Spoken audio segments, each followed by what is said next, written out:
Feliz lunes a todo el mundo desde el área del ámbito social. Y lo de feliz lunes por decir algo, porque los lunes, el día más bonito de la semana, desde luego que no lo es. Bueno, pues vamos a introducir en este vídeo ya por fin el tema 2, que lo tenemos aquí del ámbito social, el tema que recibe por nombre descolonización y tercer mundo. Al pulsar aquí nos vamos a encontrar el tema, lo tengo yo ya aquí preparado, ¿vale? Tema 2, descolonización y tercer mundo. Este fondo, que ya Gabriel nos podría haber puesto otro, pero bueno, este fondo resume bastante bien los grandes problemas que va a haber en torno al tercer mundo. Es una imagen que seguro os tiene que sonar porque la vimos en clase cuando vimos el colonialismo, ¿de acuerdo? Observad que cuando hemos visto el tema de la Guerra Fría, se ha mencionado mucho sobre cómo terminó la Segunda Guerra Mundial. Por tanto, para entender el tema de la Guerra Fría teníamos que tener claro el final del tema de la Segunda Guerra Mundial. Bueno, pues yo os aconsejo que para poder tener claro el tema de la descolonización, estudiéis, repaséis, vamos, no hace falta estudiarlo, sino que le deis un repaso al tema del segundo trimestre que se llamaba imperialismo, ¿vale? Imperialismo es lo mismo que colonialismo y lo que estudiábamos ahí, ahora voy a recordaros el documento muy por encima, lo que estudiábamos ahí es de cómo se conformaban los principales imperios europeos, ¿no? De cómo se repartían estos por el mundo. Pues lo que vamos a ver en este tema es el proceso contrario, mientras que en ese tema del imperialismo vimos cómo se desarrollaban estos imperios europeos, lo vimos así un poco en sentido general, lo que vamos a ver aquí es cómo esos imperios, esas colonias que se habían conformado a lo largo de todo el mundo, van a ir desapareciendo. Y la mayoría de ellas lo que van a terminar dejando es el tercer mundo.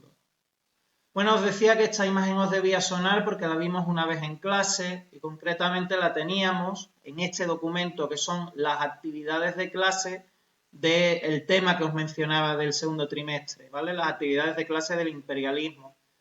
Si nosotros bajábamos por las distintas fotografías, nos encontrábamos la fotografía que Gabriel ha tomado de fondo, que es esta de aquí, ¿vale? Y la que hacía referencia era al hambre y las desigualdades económicas que hay en el tercer mundo. Aquí no os equivoqué, en el tercer mundo hay gente rica, hay gente muy rica, pero son muy pocos, muy pocos, muy pocos, muy pocos. Aquí la riqueza, que es poca en general, está muy mal distribuida. La poca riqueza que hay está concentrada en unas poquitas manos. Y el resto de la población de esos países, pues, se mueren literalmente en algunos casos en la miseria, y es el caso de la fotografía.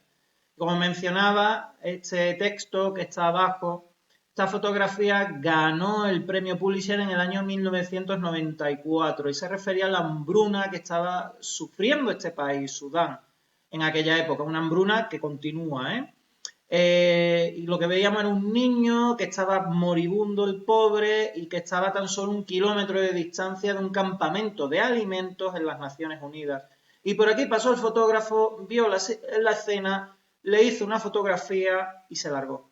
Y esa fotografía le supuso un premio, ¿vale? El premio más importante que pueda haber en el orden de los medios de comunicación, de los periódicos, me refiero principalmente. Y de este niño no volvió a saberse nada, probablemente murió, vamos, seguro el pobre murió y a saber lo que hizo el buitre ese que estaba ahí detrás, os podéis imaginar, ¿no? La situación tan dramática y desgarradora que tenemos aquí. Deciros también que este fotógrafo terminó suicidándose a los pocos meses, ¿de acuerdo? Yo ya no entro si fue por la presión que le pudo causar el hacer esta fotografía y no tomar medidas, o bien desde una perspectiva moral de que se sintiera completamente arrepentido y no pudiese con esa visión de sí mismo de lo que había hecho, de no ayudar, en fin, no me meto ahí, no lo sé, pero el caso es que el fotógrafo terminó suicidándose. Pues esa imagen es la que nos sirve de fondo aquí de presentación del tema y como digo, resume lo más radical que tiene el tercer mundo y es la pobreza. Bien. Luego os decía, estudiad el tema, repasad estudiar no, repasar un poquito el tema del imperialismo, el tema del colonialismo para recordar cómo se formaron los grandes imperios europeos. Aquí, recordando de forma muy general, teníamos dos grandes imperios que eran el Imperio Británico y el Imperio Francés, sobre todo el Imperio Británico. Y que teníamos que diferenciar, a ver si encontramos, aquí está la página, entre metrópoli, que era el gran estado, y las colonias, que eran esas pequeñas zonas del mundo que controlaba ese gran estado, ¿no? Y que teníamos, por ejemplo, que Gran Bretaña, Inglaterra, era la metrópoli, y luego las colonias pues podían ser la India, Sudáfrica, Egipto, etc. ¿Verdad? Nosotros estudiamos, como decía, que el Imperio Británico fue el imperio más grande que tuvimos, ¿de acuerdo? Y que abarcaba muchas partes del mundo, todo lo que está aquí de rosa. Bien. Aquí mencionaros que en el proceso de descolonización nos vamos a referir principalmente a África y a Asia. Y sobre todo, como podéis ya ir comprobando, a África, que es donde va a estar concentrado la mayoría de lo que es el tercer mundo. Nosotros vimos, respecto al Imperio Británico, que tenía colonias, por tanto, por todo el mundo. En el caso de África, sobre todo en el sur, que era rica, por ejemplo, en diamantes, pero que también controlaba colonias en la zona del Nilo, por ejemplo, en Egipto. Y que luego su colonia más importante de todas era la India, y que la India lo que hizo es crear el canal de Suez para poder llevar los barcos a través de este recorrido mucho más simplificado que el que antiguamente se hacía, ¿verdad? Todos estos aspectos van a ser importantes de cara al nuevo tema. Luego también teníamos como muy relevante el Imperio francés, cuyo objetivo era dominar toda África y nunca lo consiguió. Ellos comenzaron dominando zonas del oeste, aquí podéis ver en verde todo lo que llegaron a dominar de esa África occidental y querían seguir extendiéndose por África. Pero esto les iba a llevar a conflictos, lógicamente, con Gran Bretaña, que controlaba la zona sur y la zona del Nilo, y al final, pues el Imperio francés no va a conseguir mucho más en África. También iba a estar desarrollado en parte de Asia, ¿no? Como eran, por ejemplo, Indochina o algunas islas del Pacífico. Y luego teníamos otros imperios de menor categoría, pero que estaban ahí, como el Imperio ruso, el Imperio belga, el Imperio, a ver, ¿qué más tenemos? El Imperio español, el Imperio holandés, etcétera. Pero sobre todo lo importante aquí es recordar el Imperio británico y el Imperio francés.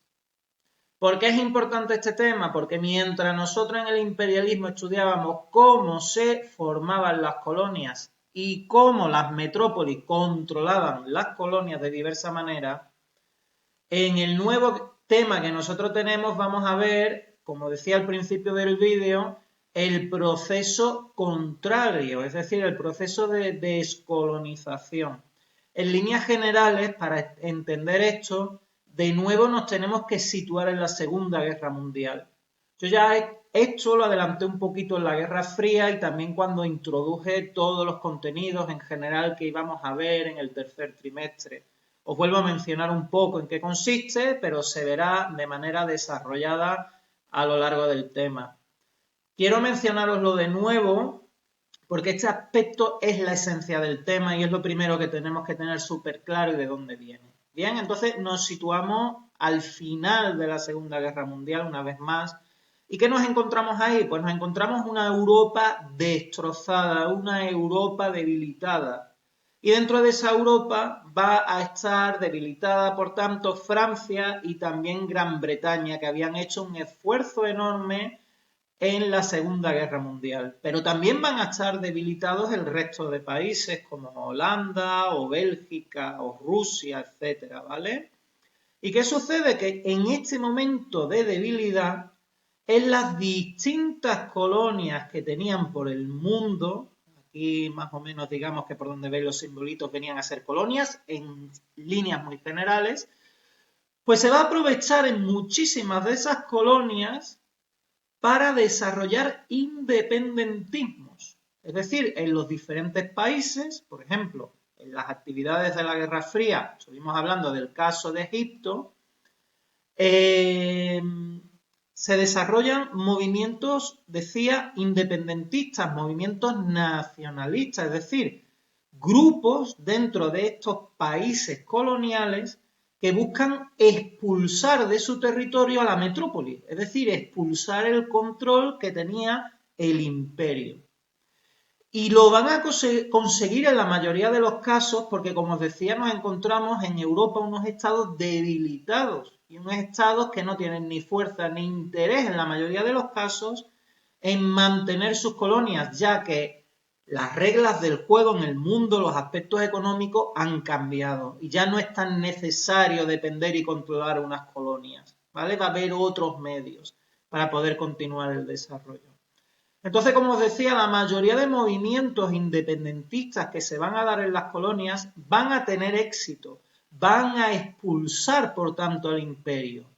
Y va a encontrarse la mayoría de veces un vacío de poder o una lucha de poder en dicho territorio, que en esa mayoría de casos va a llevar tercer mundo, ¿vale? Es el caso de muchos países africanos. Van a conseguir expulsar al Imperio Británico, van a conseguir expulsar al Imperio Francés, entre otros imperios, pero luego no van a ser capaces, por diversas razones, no van a ser capaces de encontrar un gobierno estable y que auténticamente suponga un desarrollo del país, sino que el territorio, el país africano va a quedar sumido en la pobreza.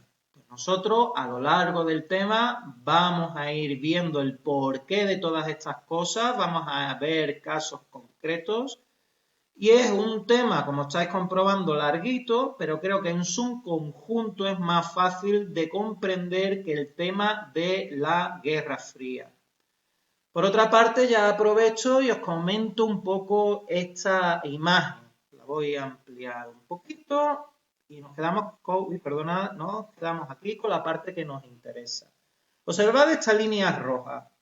Si nos vamos a la leyenda, nos dice que es la línea aproximada de división entre el mundo desarrollado y el mundo en vías de desarrollo, o tercer mundo, ¿vale? Entendamos esto como tercer mundo. Un segundo mundo, digamos que es un poco un país que está en proceso de desarrollo y que va a ponerse al nivel de un primer mundo, ¿vale? Pero la mayoría de las veces es mejor entender la diferencia entre el primer mundo, somos nosotros, por ejemplo, países desarrollados y más o menos que vivimos en abundancia y riqueza, y luego el tercer mundo, ¿no? Que es el otro extremo. Pues el tercer mundo en su mayoría lo vamos a tener aquí, por tanto va a abarcar América Central, América del Sur, no todos los países, ¿vale? Sino bastantes zonas de los mismos. Casi la totalidad de África y buena parte de Asia. ¿De acuerdo? Observad también en verde que pone excolonias de los grandes imperios del siglo XIX. Efectivamente, aquí teníamos mayormente colonias francesas y británicas. Por aquí también, aquí estaría la India, ¿verdad? Todo esto eran antiguas colonias. Graves conflictos internos. Esto significa que después del proceso de descolonización se va a mantener graves conflictos internos en todos estos países que veis con la llama. Son guerras. A veces son guerras de tipo civil, a veces son guerras donde unas etnias se enfrentan a otras, o a veces son luchas por el poder y muchísima corrupción, por supuesto, en ello. Luego tenemos con este símbolo los conflictos internacionales, conflictos que han trascendido el territorio donde están y ha afectado a otros países. Tendríamos, por ejemplo, en Irak, donde se produjo una guerra en la cual Estados Unidos y países europeos, pues, por ejemplo, tomaron influencia, ¿no? Y dieron partido. Disputas fronterizas, las tenemos aquí, casi no se ve en rosita. Tenemos países que se pelean unos con otros por dominar más o menos territorio. Y es curioso porque son países que están en el hambre absoluto, que no tienen casi de nada, pero lo poco que tienen se lo gastan en armas para matarse los unos a los otros por un trozo de territorio. Y luego en estrella veis guerrillas o grupos terroristas independientes que tenemos en diversas zonas, ¿vale? Algunos de estos terrorismos los vemos en los medios de comunicación cuando ponen bombas, ya sea por Asia, por África o a veces también en Europa. Bueno, pues seguimos en el siguiente vídeo y empezamos a ver el tema